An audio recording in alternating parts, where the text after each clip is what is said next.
มันกราบสบายดีเนาะมื้อนี้เป็นคลิปวิดีโอที่สอนที่หมอนสิมาสอนแต้มเก็ตสิ้นจะเป็นสิ้นตัวนี้เนาะเวลาที่แต้มแล้วออกมานะมันจะเป็นแนวใดเนาะคลิปวิดีโอนี้มันจะเป็นสอนแต่แต้มเก็ตโดยเฉพาะเนาะเพราะว่าใช้เวลามันก็หลายนาทีอยู่แล้วถ้าเฮาไปเฮ็ดดนหลายมันสิเบื่อเนาะหลังจากที่เฮาต่อตีนเนาะต่อตีนนี้เป็น2ลูกเนาะต่อตีนแล้วเฮามาติดใส่ตัวสิ้นก่อนเฮาสิติดตัวสิ้นเฮาต้องฮู้ความยาวเขาเจ้าก่อนว่าความยาวเขาเจ้าหันเท่าใดเนาะถ้าเฮาฮู้ความยาวมาแล้วเฮามาแทกสิ้นเฮามาแทกตีนมันนี่ก่อนว่าตีนมันนี่เนาะสิ้นตัวนี้นี่ความยาวมันทั้ง28เฮามาแทกตีนมันนี่ความยาวตีนมันนี่9นิ้วเนาะ9นิ้วแล้วเฮามาแทกผืนมันมาต่อใส่กันรวมกันนี่มันเป็น40นิ้วเนาะ40นิ้วหันเฮาหยิบซ้อนขึ้น3นิ้วก็ได้2นิ้วก็ได้เพื่อว่าเขาเจ้าอยากหยับขึ้นหยับลงได้หั่นนะเฮามาต่อใส่กันแล้วเนาะตัวนี้หันแม่นยาว28และปลายเขาเจ้าหันแม่นขวาหาซ้ายเฮาจื้อทุกเทื่อว่าเวลาขวาหาซ้ายเฮาเอาโตสิ้นทางปีนี่มาติดใส่โตเฮาเนาะมาติดใส่โตเฮาแล้วเฮาเอาทางปีนเบื้องซ้ายนี่ยาวเนาะขวาหาซ้ายทางปีนเบื้องซ้ายยาวมันจะเป็นลักษณะแนวนี้เนาะทางปีนเบื้องซ้ายยาวแล้วเฮาเอาไปวางลงโต๊ะแล้วเฮาแต้มเนาะทางปีนเบื้องซ้ายยาวนี่ให้มันเหลือประมาณ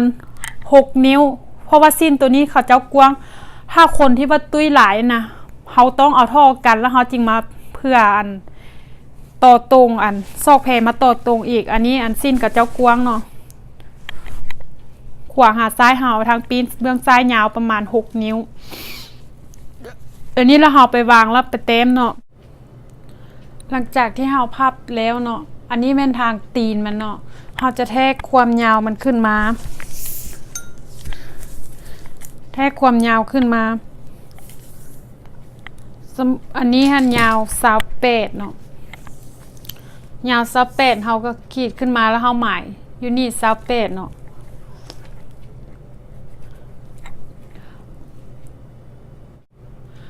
เฮาได้เนาะแทกแต่ทางตีนมันขึ้นมาอยู่เป็นจุดเนาะนี่28ความยาวอยู่นี่แล้วเฮาขีดเส้นซื้อ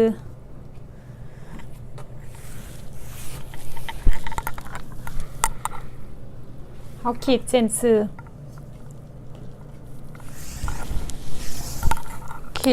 ้อแล้วเขาเอาLหารCเนาะLหาร C ตัวนี้สิไล่ให้เบิ่งใหม่เด้อมือก่อนท่านเขาไล่ใส่ใส่เสือกวัดให้เบิ่งเนาะแต่ตัวนี้หันL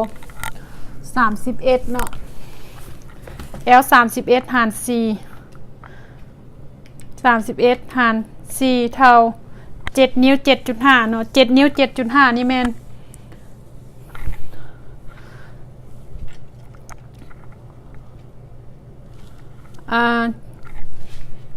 7นิ้ว 7.5 นี่มันเกือบฮอด8แต่มันบ่ฮอด8เนาะเฮาเอา7นิ้วครึ่งกลายไปอีก2ขีดเนาะตะโพกหาร C ตะโพกมัน38หาร C 38หาร C เท่า9นิ้วครึ่งเนาะเฮากระแทกออกมานี่9นิ้วครึ่งแทกจากบอนที่เฮาพับเนาะอันนี้แม่นเฮาพับสิ้นทางอันตรงอันทางก้นมันนี่นะ9นิ้วครึ่งเฮากระหมายไว้แล้วเฮาเอาตัวเส้นนี้มาหาเส้นนี้ที่ว่าเส้น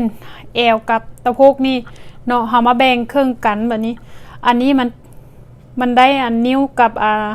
3กระเบียดเนาะตัวนี้หันมันกระเทินนะเฮาต้องแบ่งครึ่งเลย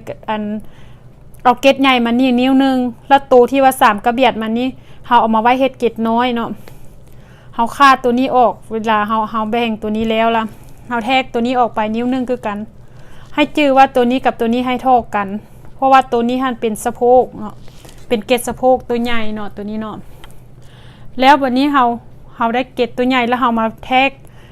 ทกตัวนี้นะมาหาสุดบนเฮาภาพสิ้นนี่เนาะแบ่งครึ่งตัวนี้หัน8นิ้วครึ่ง8นิ้วครึ่งหาร2มันได้4นิ้วกับอัน2กระเบียดเนาะ2กระเบียดนะ 2.5 แหละคันเฮาไล่เป็นอันคอมไล่เนาะแล้วเฮาเอาตัวเกล็ดตัวนี้มาหาตัวนี้นะมัน3กระเบียดเฮามาแบ่งกันเลยเนาะให้มันเป็นเกล็ดน้อยตัวนี้มันจะได้ให้มันเท่านี้เห็นบ่ตัวนี้หั่น3กระเบียดตัวนี้มาแบ่งครึ่งกันก็ได้3กระเบียดคือกันเนาะเฮาได้เกล็ดอันนี้เป็นเกล็ดข้างอันนี้เป็นเกล็ดทางก้นเนาะอย่างเกล็ดทางหน้ามันจะไปทางนี้เนาะ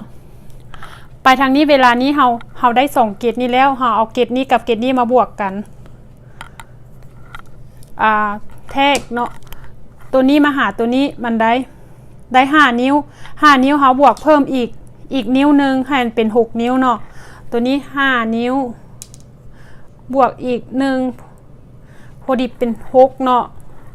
6แล้วเฮาแทกออกจากนี้ไปจากอันเส้นกลางเกล็ดตัวนี้เนาะ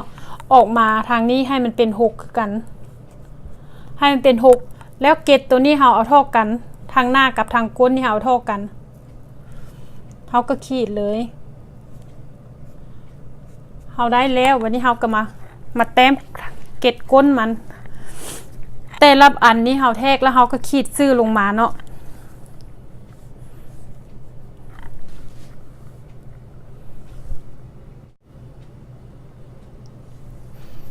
เวลาเฮาแทกลงมาแล้วเฮาก็ขีดเส้นแบบนี้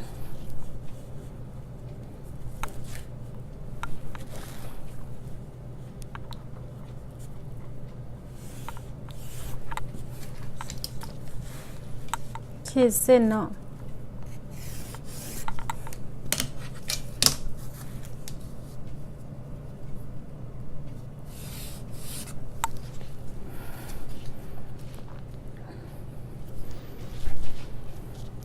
ตัวเกล็ดทางก้นมันนี่นะ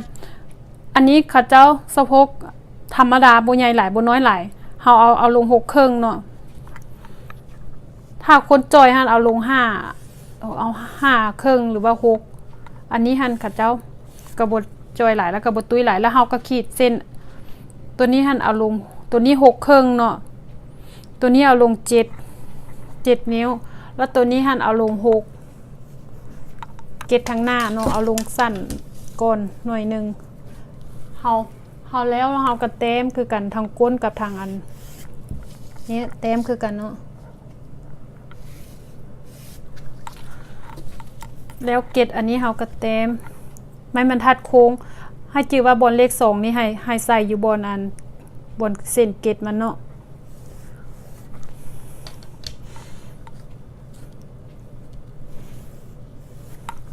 หลังจากเฮาได้แล้วเฮาก็ตัดออก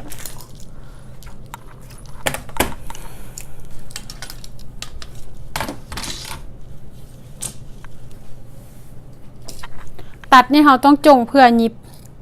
ครึ่งนิ้วเนาะเฮาบ่ตัดตามเส้น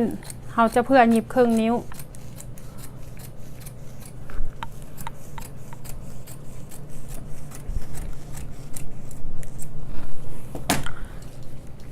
อันนี้นะหมอนจีสอนเพื่อคนที่ว่าบ่มีเจียกิ้งเด้อหมอนจี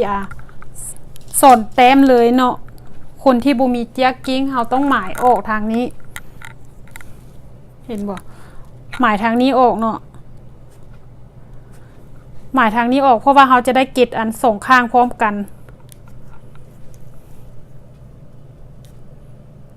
อันนี้หมอนซอกซื้อเจียกิ้งอยู่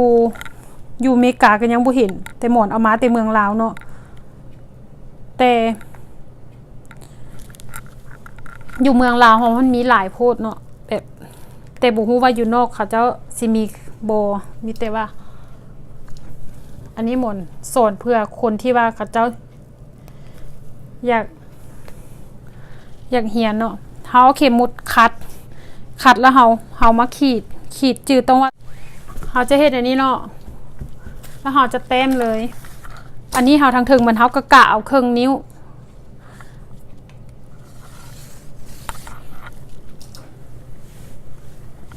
อันนี้แม่นเพื่อคนบ่มีอันเจียกกิ้งเด้อเพราะว่าต้นหมอนเฮียนบ่มีเจียกกิ้งหมอนก็เฮ็ดอันนี้เอาอยู่เมืองลาวเนาะแล้วจืออาจารย์โสน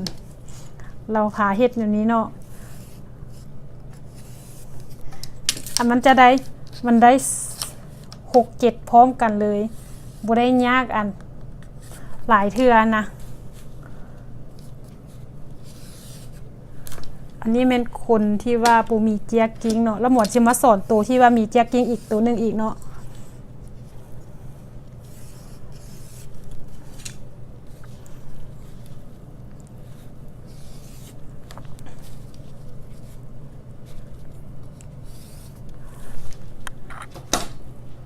อันนี้คนปูมีเจียกกิ้ง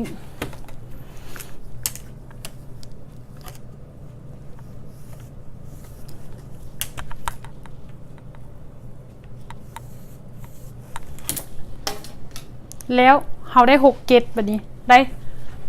ได้ฝากนี้เนาะฝากนี้3 เกตฝากนี้3 เกตแล้วเขาไปพับเกตแล้วเขาไปยิบเนาะเวลาพับเกตเขาเอาเส้นกลางนี่เป็นหลักเขาจับขึ้นมาพับเนี่ยนี่คนที่ว่ายังยิบบุเก่งนะให้เอาเข็มคัดก่อนเนาะแต่สำหรับหมอนยิบมาเกือบ10 ปลายปีแล้วเนาะบ่ท่าคัดก็ได้แต่ว่าอันนี้อยากให้คนที่ว่าเริ่มเฮียนว่าสิซะบ่ฮู้หยังจักหน่อยนี่มันเฮียนยากได้แต่ว่าเบิ่งดนๆเอาเด้อเบิ่งแล้วเบิ่งอีกเอามันจริงเข้าใจเนาะหยิบสิ้นเพราะว่าบ้านเฮามันได้นุ่งทุกงานเนาะบ่ว่าไผไปใส่ก็นุ่งแต่สิ้นแต่กระโปรงนะส่งก็นุ่งอยู่แต่ว่าความหมายว่าไปงานไปโดงว่าซิซาไปห้องล้าห้องการเนาะบ้านเฮาก็ยังนุ่งสิ้นเมิดนะบ่มีไผหมอนไปแล่หนังสือตอนนั้นบ่มีสิ้นเขายังบ่ให้เข้าห้องการเขาบอกให้ไปนุ่งสิ้นก่อน ก็เลยว่าจื้อบ่ลืมเวลาคัดอันนี้แล้วเนาะเฮาก็ไปยิบไปเบิ่งตอนวิธียิบนำกันเลยเนาะสำหรับคนที่ว่ามีเจียกกิ้งเนาะเจียกกิ้งที่ว่าแบบนี้เนาะหมอนไซมันซื้อมาแต่เมืองลาวไปเมืองลาวมาบ่ได้อย่างได้แต่เครื่องตัดเครื่องเนาะแนวตัดเครื่องเฮาเอาตัวเจียกกิ้งที่เฮาใส่ถังลมแล้วเฮาวางลงแล้วเฮากิ้งออกมาตัวนี้เนาะตัวนี้มันจะง่ายแล้วเขาก็กิ้งออกตามแต่ละเกตเนาะแล้วเขาก็ไปขัดหยิบคือกัน